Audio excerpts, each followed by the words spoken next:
Welcome back to our season 3 of Conversation with Yogis. We are very excited to be back. I think we haven't been recording for almost a year now. Well, can you remember?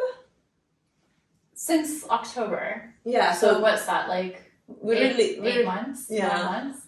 We released in October, but we recorded probably slightly before. But yeah, true. Time has flown by. I can't even believe we are already halfway through 2024. But we are really excited about this season. We have a lot of topics planned. We have a nice guest coming on board with us, and we will have special episodes this season.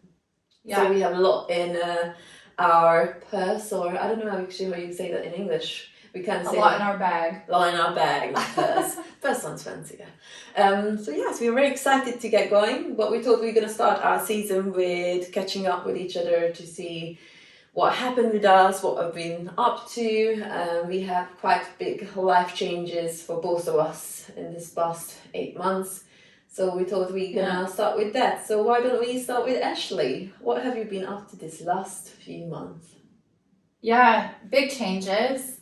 I mean, this is why we haven't recorded for so long, is because we've had such like big things going on in our life. Like when we finished recording last year in 2023, I was in the last 6 months of finishing up my nutrition, Naturopathic Nutritional Therapy diploma that I'd been working on for 3 years since the pandemic when I started.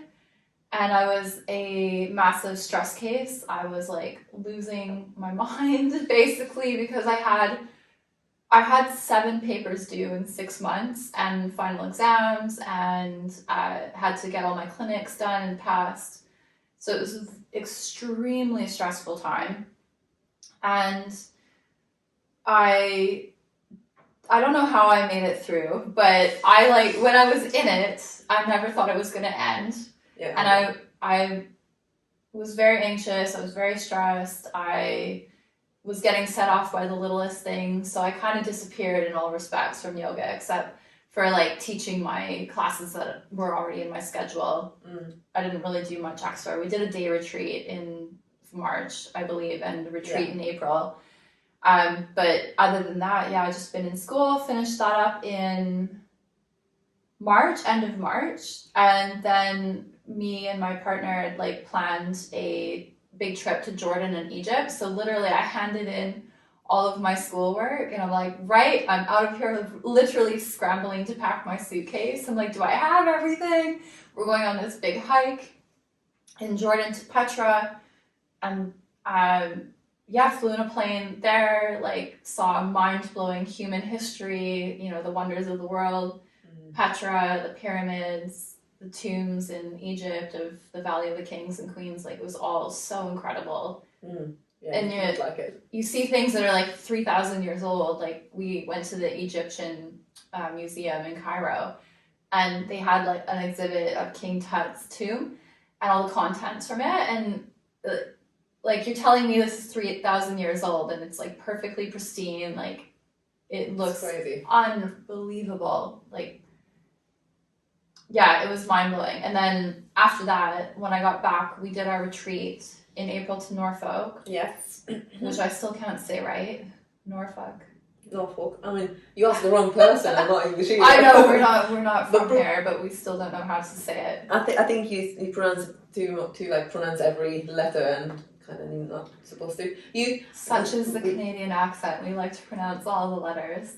The main thing is when we didn't go to Norwich, yeah. But yeah, we shouldn't be. I shouldn't be the one correcting you because I'm very far off being English. Yeah, we'll get there one day. But then, what else did I do after that? I did a rocket teacher training with David Kyle in Milan. Yeah. An advanced rocket teacher training, and then I did another one with him in London in May. I did some Ashtanga training with Philippa Asher. I rededicated myself to my Ashtanga or my yoga practice just in general, and like just being immersed in the yoga community, because I had disappeared for so long and I was so stressed out. And I'm like, okay, I'm done school, I'm done traveling, I'm going to just focus on yoga. And it was amazing. And then I went to Berlin a couple weeks ago, so I've been doing a lot of traveling too. And then Now I'm just settled back in London for the summer. And my big news now that we're starting this podcast is I passed with distinction on my diploma. So now I'm a qualified naturopathic nutritional therapist. And at this exact moment in time, I'm just waiting for my insurance, which hopefully I'll get in the next couple days, and then I'll start practicing. But I've just been like updating my website. My brand is all different. If you look at my website, it's totally different. I have like a nutrition blog. Yeah, it's been wild, but I'm so excited for what I'm going to do in the future with nutrition, and then like what me and Melinda have been brainstorming over the last like 6 months, because we've been quiet, but we haven't not been doing nothing. Yeah. Like we've been thinking about like, well, what are we going to do? Where are we going to bring this podcast? Like we love doing the podcast. We do, yes. Because we're just chatty. Yeah. And we want our whole voices to be heard. But also I think it's a good new way of interacting with people and meeting new people, and I'm really excited about hearing back from people, like they enjoy the episodes and where it takes us. So yeah, we are excited to bring this any further. Yeah, it's very cool the comments we get from people who listen to our podcast. Like I've had people come to my classes and say like, oh, I found you, I'm here because of your podcast, I love your podcast. I'm like, that is so wild and very cool, and I just love like the possibilities. Right, and yeah, we don't even know where this is gonna go. We just like to do it and like see what happens. Yeah, I think the best when you're like doing it from passion and then it takes you somewhere. And just we are happy to be on the ride, I think. So yeah, it's good. So what have you been up to the last like 7-8 months, Melinda? Well, what I've been doing? I've been raising a child, keeping it alive. Well, I keep saying it, but in Hungary we don't have he, she, or it. We have just one word. So sometimes when he wasn't born, I kept calling him a he, even though we didn't know he was a he. So me and with a he, she, it, please ignore me, because I think it's still my lost in translation of calling you things. You have one word. Yeah, which is we have one. Ew. Like double O or something. No, yeah, it's a O with two accents. So it's just like the dots. Not the dots, but the long. I've never seen that. Okay, so we have 4 kind of O's. O, and that's why. Okay. Hungarian is wild, but learn something new every day. I had no clue. Yeah, so I still make mistakes of like hers, his, he, she. Yeah, so for me all this a bit wild. But yeah, so I've been raising a baby. I've been you had the baby. Yes. After the podcast, because like if you look at the YouTube videos and clips, Melinda is very pregnant. I'm growing bigger and bigger by every episode. I think even was I pregnant? Because we've been recording in your old flat, and I was already pregnant, but no one really knew it yet. But I was like, I'm already pregnant there. And then towards the end, we were here. Yeah, and I was really pregnant with Claire. When we were recording with Claire, I was already really pregnant. Yeah.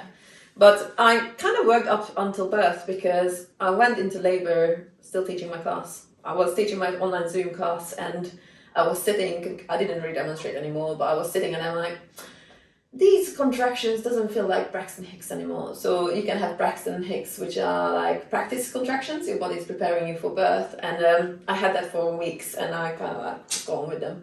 And then I was teaching my class, like, these are quite regular. Well, let's see that. So I took my class and I was like, I might start timing it. And I'm like, actually, these are very regular, very short, but regular. So I realized I was in very early labour. So I was still teaching up until I legit popped, which is exciting. Well done. So I don't think I ever stopped. But yeah, I've been raising Oscar since the 1st of December, because he was born after 2 days of hard work, proper labour. But yeah, what I've been doing, I've been trying to catch up with work every now and then, but it's impossible when you have a baby and you are home alone with him. And but it's been a learning curve for me. I think I learned so much about myself, and then I can do things on such little sleep, and then I can still survive. Yeah, it's been a wild ride, I think. And I'm excited to be back at work, doing a few classes, but I haven't gone back to studios, which we were talking about, that actually with both of us not in studios at the moment. we are shifting and changing. But I think I'm just doing groundwork for the future at the moment with work-wise, and I'm trying to figure out how I can raise him and also find work at the same time. Because if you're self-employed, having a child is easier because you don't have to have a certain time that you have to go back to work, but also you kind of have to go back earlier to places if you don't want to lose the clientele, if you don't want to lose the opportunity. So I think it's bittersweet to be self-employed, especially we don't get much maternity pay as well. So yeah, there's pros and cons of both scenarios. Yeah. But you're right. We both left the studios. Yeah. I left the studio because I was just kind of was thinking, well, I don't know, there's many reasons. I just felt like they weren't promoting my workshops, and I wanted my time back basically, because I was having this big shift to becoming a nutritionist, and I had to sit down, redo my website, which is a lot of work, and I just wanted some of my time back. But now I'm exclusively teaching at Third Space. I'm teaching at online, but just not online, in person. Yeah. At Third Space and my members area. And then you left the studios as well. Why? Well, with going back to you, I think people don't realize how much time it consumes for us to teach one class in one place, and then how much we get financial return, because this is our job, so we have to think about how much we earn for the 3 hours we are spending in a place. So I think we both realize that our time is so precious and we have so little, so we need to really think of what we do. The weeks fly by crazily, and I left studios. It was kind of natural, because I've been thinking of it before, that we are so underpaid. We've been talking about it over and over again. We're underpaid, underappreciated, not respected. And I think it put the dot on the I when I was actually in labour, and I got an email from one of the managers of a studio. I was planning to go back quite early on, after 2-3 months, which is I think crazy, because no one really goes back to work after 2-3 months postpartum. And I got they emailed me that actually we're gonna give your class as a regular class to your cover teacher, and then when you're back we can give you a new class. And I'm like, you accepted my maternity cover, we organized it long ago. And I told you that I will come back, I'm not going to taking too much time off, and then now you're telling me that you're taking my class away, and I don't think it's very fair, because I think it's wild how I've been working on that class for quite long, and it worked with my schedule. I loved the people, I had my regulars, and I know it's not my class, I don't own it, but when you build something and then it's just been taken away because you're away for a couple of months, it just feels unfair. And I was just bamboozled that no one's really there's no stability in our life. Literally, that you think you have a class, but then you're gonna lose it in a second. And I wasn't sure if I'm going to go back to studios, but I was like, oh, this studio is nearby and I love the people, so might as well just get back and get my foot in the door again to studios. But then now I'm like, actually, no, because whatever work you do, you never really no one's really respecting you trying to do your best, or, yeah. Especially having an experience like that, getting an email while you're in labor. Yeah. It was just very triggering. Okay. And you're going through this moment, which I'm sure I've never experienced it, but it's intense, and is it scary? Yeah. You don't know what's happening, or what?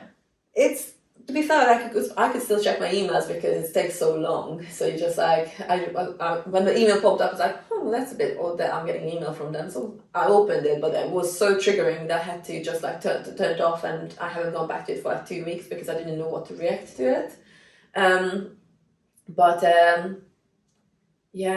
I think I wasn't in the right state of mind as well when I got the email, but why would I be? Because I was in labor. Literally in labor. Oh my goodness. But yeah, so after that I was like, you know what? There's no point for me to go back to studios. They expect you to do so much more nowadays. Like, oh, we're gonna get rid of reception, and you need to clean the room. You need to set it up before and after. You need to let the people in. You have to have leeway of the people are being late, so it starts your class late. Like not actually teaching, I have to be so focused on the other things you have to do for the studio as a receptionist that I kind of lose. Also, you can't really communicate with people. You can't really create the community you want to do. So it's like, what's the point of me trying to do so many things in 1 hour, getting paid so little, and then actually not giving my full self to that class? Yeah, because your mind is distracted on admin tasks before you're teaching, and that's like, you can't teach from that place, because you actually need a few moments of like quiet to be like, okay, now I'm gonna hold the space for everybody who's here. And you can't just like really jump in from are they checked in, how many people are here, blah blah blah blah, and be like, okay, everyone standing at the top of the map. Exactly. In a way, I think it's not really worth it, and because I teach a class that I organize, and it's just very easygoing. I told people just to rock up. I was like, if that we would be so busy that people can't fit into the room, I would be like, then you need to sign up. But we can fit 25 people there easily, so I'm not going to be like, you have to sign up. So I pretty much prefer to teach that, and if I have to run over 2 minutes because I want a bit longer shavasana or anything, I can. So I realized that I don't want to be in studios where you're so pressured and you're always being told off for little things that too much judgment, not enough respect, not enough appreciation that you're working so hard to try to do the best for the people. Like not even treating you like a adult with a education that, is being shared with people. Yeah. Also, you kind of like, if you have to do reception, everything, teach a class, you kind of like run the whole like business, because like you do everything there. Yeah. No, it makes sense. Yeah, it's just, I guess it's been the constant disappointment over the years of like, well, what am I actually? This is selfish, and like I love teaching in-person classes, but also. Oh, another reason why I left is because my studios are on ClassPass, and like when there's a lot of random people coming in, I show up to a class I've been teaching for years and I don't know anyone. Like that, it's weird, and it's not enjoyable. No, it's just like getting people through a yoga class. Whereas like if you show up and people there, it's like catching up with friends basically, and also having a nice time. And also you build that practice, because otherwise if you start from zero all the time, because what I find, and people, like some people are very chatty, after their first ever class to me, they're like, so what do you think, or what can I improve? It's like, I've seen very few things of your practice in a big massive class, so I don't really know. I don't know your practice enough to help you, and I'm glad when people are keen to learn more about their practice, their yoga and their asana, even if it's just the physical part. But one class is not enough, so you would have to keep going back to the same teacher to progress frequently. So I can understand when you have ClassPass people and you have random people, then you're like a little bit disoriented and it doesn't have the same energy. You have to really work harder to keep the energy going, because people don't know your style, they don't know your how you cue things. So I think it's always a bit more work if you work with people you don't know, and it's not a problem, but it's a bit more energy from you. And if you do a lot of classes, that's a lot of energy from you. It's all correlates and works down that way. Yeah. So I put my class on ClassPass at the moment because just to try to get more people in. So I always believed in word of mouth. So all my students are from someone's friend or someone just heard about it, which I quite like. But also I thought maybe just for a few months I put it on ClassPass so I can meet new people, or people who I lost contact with, they can we can pick up again. So I'm on ClassPass for a bit, but I'm going to take it off after a while, because also class-wise space, very little to the So studio. how many people do you let come up to your class from ClassPass? Do you like have a number? 3, maximum 3. Maximum 3. Yeah. Can I ask about numbers? Like, how much do they pay on ClassPass, and then how much do you actually get from that? Their system is just so complicated. I still can't get my head around it. But so I charge £10 for the class because I think yoga is way too expensive, and I want it to be accessible for people again. Well, that's not very much. No, I know. And so in ClassPass, they do credits. So I think they're like, that's confusing. That's why I think the whole thing is so confusing. And what ClassPass said to me that if they book on the day, it's cheaper because it's last minute and they want to fill up my class spaces, so they're going to pay less for the class. Don't ask me why. But if it's like they book much far further ahead, then they pay the full price that they put on ClassPass. That's like incentivizing last minute bookings and then keeping like people who are hosting whatever on their platform not knowing if anyone's going to come and like if they should cancel or not. And if they keep it open and it's cheaper, then don't understand. Then they're making less money. Oh, this is I don't like this. No, I've never heard this before. I don't like it, and then I knew like I'm not a big fan of ClassPass. I can understand as a practitioner why you would be on ClassPass. Yeah. We're normally not naming places, but I think it's such a big corporation. But I'm normally not a big fan of ClassPass, but as a practitioner I can understand why would you be on it, because especially nowadays that all the studios are closing and you just want to follow your teachers and it makes or sense. Just be like, because London's so big, you can go, well, what's in my area? I'm here. I'm working here, because people work all over the place sometimes. So it's very convenient, but yeah. As a provider, they literally slack you off. Like you provide the classes and then they take money. I don't really like it. So most of the time, then someone books for some reason, I only get £5. So it doesn't matter when they book it. I only got £5 from it, and they said, I don't know what situation I would get the full £10 for it, but I never got the full £10. So you get half, basically, 50%. So that's why I'm like, it's not gonna be on, especially if someone's gonna be booking that regularly, it's not very beneficial for me. Because if someone just drops in every now and then, it's fine. But if someone comes regularly and I just keep getting £5 for it, my class is already cheap, and if I can't really run a class for £5, it's not feasible. Well.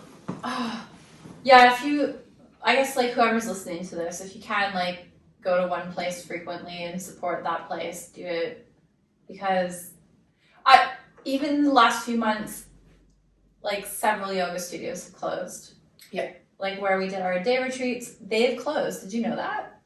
Oh no, really? Yeah, they closed. I did not know that yet. Okay, that's news. And then where we worked at Covent Garden closed too. Oh, okay. That's a problem. Everything, like it's like even big brands that look like they're doing successfully. So places are still closing. So yeah, I guess we'll do a little shout out for supporting your studios, whatever it may, whichever studio you want to go to, support them. Yeah, I mean there's lots of shift. I mean some studios, like I work at studios, and some places I understand why they closed, because there's not. Why I found that yoga became such a big business, so many people wanted to have a bite from it, and then so many people didn't have their heart in it. I've been working at studios where the management or the ownership, I'm like, oh my god, you're not even close to yoga. Like, what is the whole thing? If you have like a business background and you see the numbers in the wellness industry, especially related to yoga, like it's $1 billion business. So it's like where you want to get a piece of that if you're coming in from a business perspective, where it's like you have all these people who are so passionate about it because yoga is so amazing and it makes your life better in so many areas from practicing it, so they love to share it. Yeah. And then they're just taking advantage of the passion people have for it and willingness to work. It's like I had a meeting we had a meeting in a studio, and the owner said that, but you have to know, or you have to understand that my biggest expense is the teacher's pay, and we were paid the money. So during COVID, they reduced our payment because everyone was struggling, and we understand we took that cut. But then after it got busy again after pandemic, and now we kind of expected it to go back to the normal, but we got a £1.20p or £1.60p raise. And then I kind of was like, £1.60 is quite insulting. It's not even a bus ride. And at least just put it back to where it was pre-COVID. And then his answer was that the teacher space is his most expensive. I was like, I can't believe that, because you have business expenses, rent. Bet they much more than our pay, because our £25-30 are not a grand. Yeah. So it's interesting, and I felt like so many places are just, let's get money and let's make money. I don't care about the rest, or how is it going to be made. Yeah. So I guess this is our reasoning for like leaving the studios, and why I don't think I'll ever go back. Yeah, no, me neither. I'm quite enjoying working at home, and then just going teaching a few classes at a place where you're being appreciated. Yeah. And heard, because I think where studios and ownership or management team listens to you, I think it makes you feel valued, so you want to be teaching there and you want to do your best. But what I have taught places where I put all my heart into it and then receive nothing back, and after a while, like, I can't do this. It's just like taking energy out of me, and then yes, you need to have the. And then losing your passion, losing your fire for why you wanted to do it in the first place. I heard this all the time when I was doing like my rocket teacher training. You know, I'm doing it with like a lot of newer teachers, and I hearing these same problems. Like first, like can't get into teaching, and then how do you even make a living out of this? Because they like get into places and then realize what they're going to be paid. Oh yeah, that's as well. And then the footwork too of like running around London, it's not, or wherever you are, it's not sustainable. Like even other people coming from outside of London were telling me it's like, they're driving to different towns because they need to get enough work. It's like an hour here in the car, an hour there. I'm like, jeez. In London, you're running around on the tube or by foot or by like I cycle. I don't run around anymore. I'm not doing that. But yeah, it sounds similar problems everywhere. And that's why we've been kind of discussing about like the future, coming back to what we were talking about before, what we have been planning behind the scenes. And we do have like exciting topics coming up for the podcast. So over this season 3, we're gonna release 10 episodes of the podcast for you guys, and then we are making a special series just for yoga teachers to help you out and just get you thinking about the possibilities of where you can take your own career in your own hands and how to do it like more step by step. And if other entrepreneurs want to listen to it, or people who are self-employed and might be working in a similar way, you can find useful information, because like we've been studying a lot. How do we take this into our own hands? How do we find freedom as a yoga teacher? Because we advocate, learning about yourself, like listening to your gut, and like finding a freedom niche of body and mind. So like, how do you bring that into a job where you're not just like losing the passion that yoga is giving you, and it's burning you out instead? Yeah, it's also like trying to make it sustainable, that you can sustain this career for a long time. Longevity in yoga can be cut so short because you burn out from running around trying to earn enough money from studio classes, which is impossible unless you literally do 20 classes a week. So we're going to try to help people how to make the own business like sustainable. How can you sustain your practice, sustain your teaching, and stay sane? Yeah, like what exactly you need to do that, like more step-by-step guidance, and then after that, we have even bigger things that we want to share, but we will tell you later because we want to hold some secrets in. Yes, we do. Well, yes, thank you for listening to us for our first episode. We just try to catch up and check in. That's the word I was looking for. And we will have a lot of exciting things coming up. But if you have any requests, you know where to find us. So you can always email us, message us on Instagram, and we would love to hear from you and talk about things that you're curious about or want to know more of. So please do message us. We listen to your feedback. We love your feedback too. And yeah, thank you everyone. I guess we'll sign off there. Yes.